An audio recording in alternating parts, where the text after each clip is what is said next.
Trendga chiqamizmi? Samira qizimiz hozir 5 yosh. 3 yildan beri nafas qisish bilan shikoyat etib keladi. Bizlarga kelgan vaqtda ham nafas yaxshigina qisib turadi. Necha kun bo'ldi lechara boshlaganimizga? 3 kun bo'ldi. 3 kun bo'ldi. Birinchi kelgan kuni birinchi yordam berildi. Shu vaqtda analiz etib immunoglobulin ko'rdik. Immunoglobulin 450 chiqdi o'xshaydi. 450 chiqdi. Hozir уже nafas qisishlar yo'q. Sog'lom boladek nafas olib turibdi, lekin bu to'liq yaxshi bo'ldi degan emas. Bunga vaqt kerak.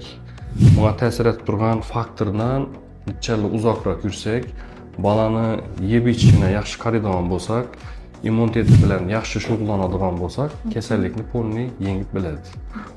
Faqat ozroq vaqt kerak. Nechksiz? O'ynab turishinglar. Gelgen vaqtimiz o'zi bundan ham oldinlari damad qisaradigan dengalyatsiya. Trendga chiqamizmi? Samira qizimiz hozir 5 yosh. 3 yildan beri nafas qisish bilan shikoyat etib keladi. Bizlarga kelgan vaqtda ham nafas yaxshigina qisib turadi. Necha kun bo'ldi lechara boshlaganimizga? 3 kun bo'ldi. 3 kun bo'ldi.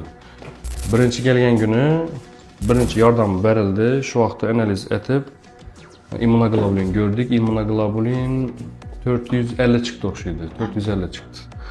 Hozir уже nafas qisishlar yo'q. Sog'lom boladek nafas olib turibdi, lekin bu to'liq yaxshi bo'ldi degan emas. Bunga vaqt kerak.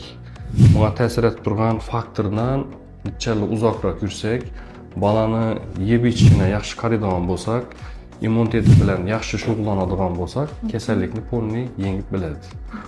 Faqat ozroq vaqt kerak. Nechksiz? O'ynab turishinglar.